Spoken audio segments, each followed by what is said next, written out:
Hello students, let's get back to work. मैंने आपको पहले भी लेक्चर में बताया है कि हम अभी तक क्या करते हुए आ रहे हैं। अभी तक हम कर रहे हैं पार्टनरशिप एक्ट, यही पढ़ रहे हैं। अभी तक हमने जो भी टॉपिक कवर किए हैं आज हम उसको कंटिन्यूटी में पढ़ेंगे। और मैं बार बार बच्चों आपको ये बात बोलती हूँ कि पढ़ लो, ठीक है। योर नॉलेज विल वर्क, ठीक है। So today we are going to study about transfer of interest by a partner. Transfer of interest by a partner का मतलब क्या है बच्चों, कि अगर कोई पार्टनर चाहे, ठीक है, तो क्या वो अपना इंटरेस्ट किसी थर्ड पार्टी को ट्रांसफर कर सकता है, किसी और मेंबर को ट्रांसफर कर सकता है? तो my answer to this statement is no. No partner without the consent of others partner can transfer his interest in the form to any other person. किसी को भी कोई भी पार्टनर बिना दूसरे पार्टनर्स की कंसेंट के अपना इंटरेस्ट ट्रांसफर नहीं कर सकता। है ये समझ में? हाँ, अगर कोई पार्टनर चाहे तो प्रॉफिट जरूर ट्रांसफर कर सकता है। देखो यहाँ पर लिखा हुआ है, no partner without the consent of other partner can transfer his interest in the form to other person. वो अपना इंटरेस्ट ट्रांसफर नहीं कर सकता, ठीक है। क्यों? क्योंकि पार्टनरशिप जब हुई है तो वो उसके बिहाफ पर हुई है, उसके नाम पर हुई है, उसके विश्वास पर हुई है। लेकिन हाँ, अगर वो चाहे तो वो अपना प्रॉफिट ट्रांसफर कर सकता है। But a partner can transfer his share in profit and property of the firm, ठीक है। आया समझ में? अब यहाँ पर ये बता रखा है कि कैसे आगे जो सिचुएशंस है, कि क्या क्या केसेस है जहां पर पार्टनर अगर एग्जिस्टेंस में हो तो पार्टनर जो है उसको ना इंटरेस्ट, अगर उसने किसी भी केस में अपना इंटरेस्ट ट्रांसफर कर दिया है किसी थर्ड पर्सन को, तो अब बात ये आती है कि क्या उस थर्ड पर्सन के राइट्स होंगे। तो यहाँ पर दे रखा है, the business doesn't have right in if the partnership is in existence, the person to whom the partner has transferred his interest in the business does not have the right to। मतलब कि अगर किसी person ने अपना interest transfer कर भी दिया है तो भी किसी भी पार्टनर को राइट नहीं है। क्या क्या राइट उसको नहीं मिलेंगे इंटरेस्ट मिलने के बाद भी? वो राइट क्या है?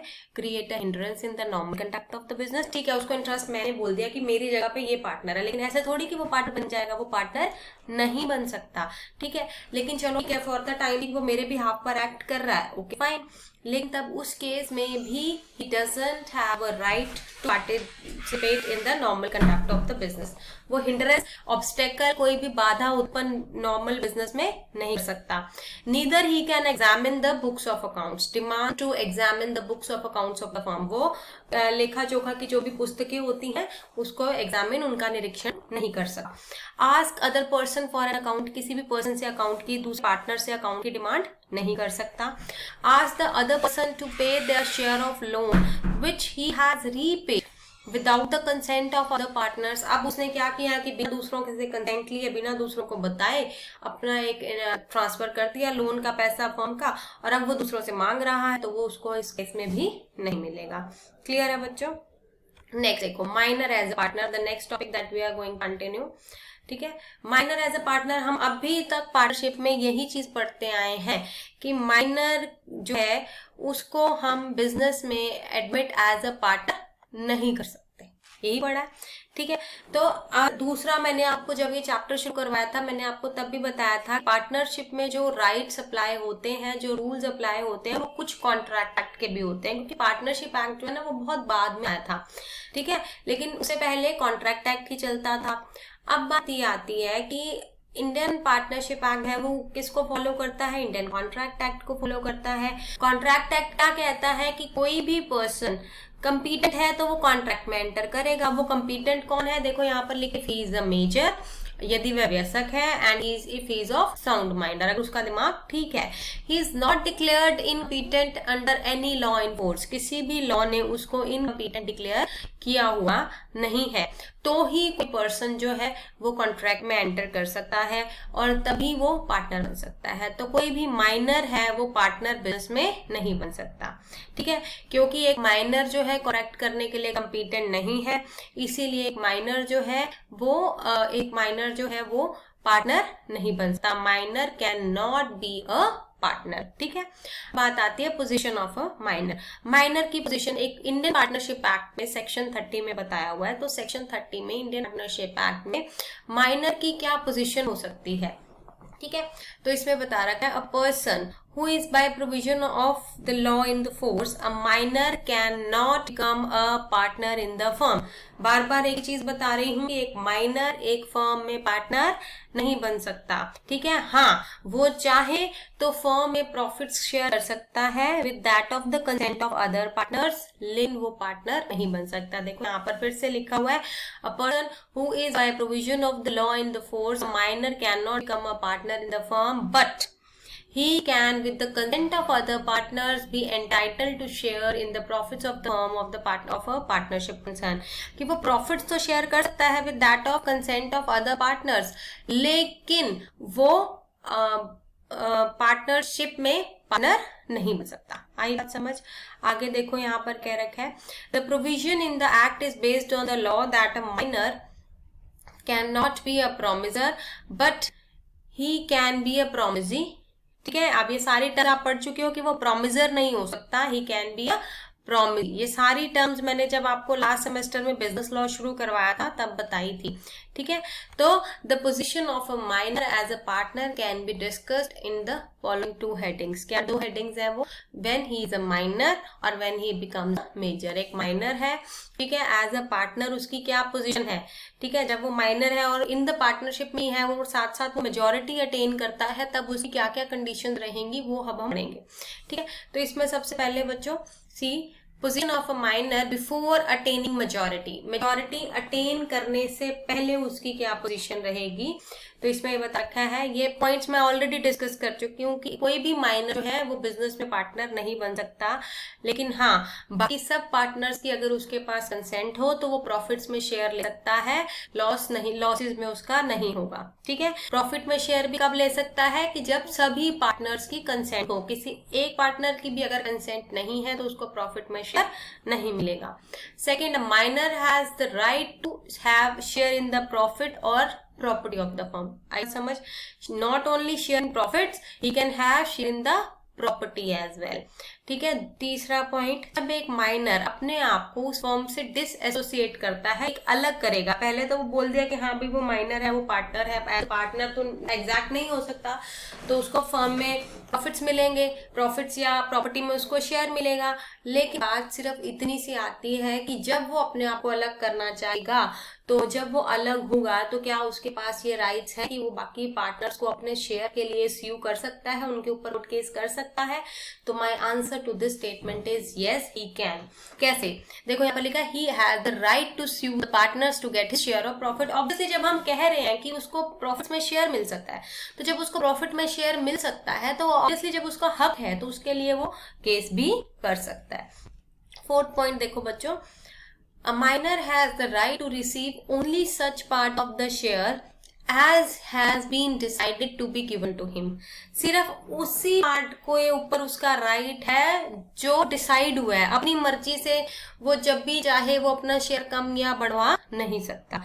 उसके पास ये राइट है कि वो बुक्स ऑफ अकाउंट्स को एग्जामिन कर सकता है, ठीक है। He has the right to examine the books of accounts of the firm, ठीक है, but he doesn't have the right to examine the books of documents containing the trade secrets of the firm। See the difference कि वो normal routine के books accounts तो check कर सकता है, लेकिन बिजनेस के ट्रेड सीक्रेट्स, इंपॉर्टेंट इन्फॉर्मेशन से रिलेटेड डॉक्यूमेंट्स वो चेक नहीं कर सकता। क्लियर? अब माइनर के आपने एज अ राइट तो माइनर के राइट तो पढ़ लिए, अब बात आती है कि माइनर की लायबिलिटी क्या बनती है, ठीक है ना। लायबिलिटी ऑफ माइनर में देखो बच्चों, फर्स्ट पॉइंट गिवन है the liability of minor is limited to his share of profit और property in the firm. Besides this he has no personal liability and neither can his property be held liable for the payment of any debt by the firm। मैं ये भी बता चुकी हूँ कि अगर कोई माइनर को हम एडमिट करते हैं तो that is only for the profits, losses में हम उसको एडमिट नहीं कर सकते। The second point, a minor can not be declared insolvent. वो इंसॉल्वेंट डिक्लेयर नहीं किया जा सकता क्योंकि उसकी कोई लायबिलिटी ही बनती है पैसे देने की, ठीक है, तो इसीलिए वो इंसॉल्वेंट डिक्लेयर नहीं किया जा सकता। अभी मैंने आपको बताया कि हम माइनर को कैसे स्टडी करेंगे। हम करेंगे माइनर की पोजीशन एज अ माइनर और पोजीशन ऑफ अ माइनर जब वो मेजर हो गया। मान लो उसी टर्म्स में वो चल रहा है, कंटिन्यूटी में है और साथ साथ उसने मेजोरिटी अटेन कर ली। मान लो वो 17 साल का था, 3 साल के टेन्योर के लिए उसने पार्टनरशिप के प्रॉफिट से उसको ज्वाइन किया, तो 1 साल के बाद तो वो 18 साल का हो गया। अब जब वो 18 साल का हो गया तब क्या रहेगा तब देखो with in the 6 months of attaining his maturity he has to inform that whether he wants to continue his relation and becomes a full-fledged partner or sever his connection with the firm. मतलब ये कि जब भी वो, मैं दोनों medium से continue करती हूँ बच्चों ताकि इंग्लिश और हिंदी दोनों को प्रॉब्लम ना आए, ठीक है। इसका मतलब यहाँ पर अच्छा ये आता है कि जब भी वो मेजर हो जाएगा तो उसके विद इन 6 months उसको बताना है कि हाँ भाई मैं जिस दिन उसका बर्थडे था उसके 6 महीने के अंदर अंदर उसको बाकी पार्टनर्स को इन्फॉर्म करके बताना है कि भाई मैं आगे फुल फ्लेज पार्टनर बनना चाहता हूँ या मैं अपना एसोसिएशन विदड्रॉ करना चाहता हूँ। अब वो चाहे क्लिक नोटिस दे सकता है कि भी वो कंटिन्यू करना चाहता है या वो नहीं करना चाहता। अब बात यह है कि अगर वो कोई नोटिस नहीं देता तो क्या होगा, तो अगर कोई वो नोटिस नहीं देता है तो ये माना जाता है कि ऑटोमेटिकली उसकी जो पार्टनरशिप है वो कंटिन्यू रहेगी और वो फुल फ्लेज पार्टनर बन गया। फुल फ्लेज पार्टनर बन गया तो जैसे बाकी पार्टनर की लायबिलिटी बनती है वैसे ही उसकी बनेगी। See when a minor partner becomes a major, liability can be classified depending upon whether he elects to remain as a partner और he doesn't elect to remain as a partner. तो इसके लिए दो केसेस बताए हैं कि when he elects to become a partner, तो जब वो मेजॉरिटी उसकी गई, जब वो 18 years का हो गया और वो एज अ पार्टनर इलेक्ट होता है तो उसके राइट्स एंड लायबिलिटीज क्या होंगी। तो ऐसे केस में a minor who becomes a partner will be personally liable for all the debts and obligation. Same जैसे बाकी पार्टनर्स का होता है कि वो सारी डेट्स उसकी लायबिलिटी बनेगी, वो लिमिटेड उसका शेयर ऑफ लॉस जैसे वो पहले नहीं था तो अब भी नहीं रहेगा, ऐसा कुछ नहीं है। जैसे ही वो मेजर होगा वो उनके लॉसेस के लिए भी पर्सनली लायबल रहेगा, ठीक है। और उसका जो प्रॉफिट का शेयर है वो सेम रहेगा, सिर्फ लॉसेस का शेयर, पहले वो लॉसेस में लायबल नहीं था अब वो लॉसेस में भी लायबल हो जाएगा। When he doesn't elect to become a partner, तो if a minor doesn't elect to become a partner of the firm on attaining majority, तो उस केस में उसके राइट्स एंड ड्यूटीज लायबिलिटीज क्या रहेंगी, तो same his rights and liability will remain those of a minor from the date he gives a public notice to the effect. It will remain same.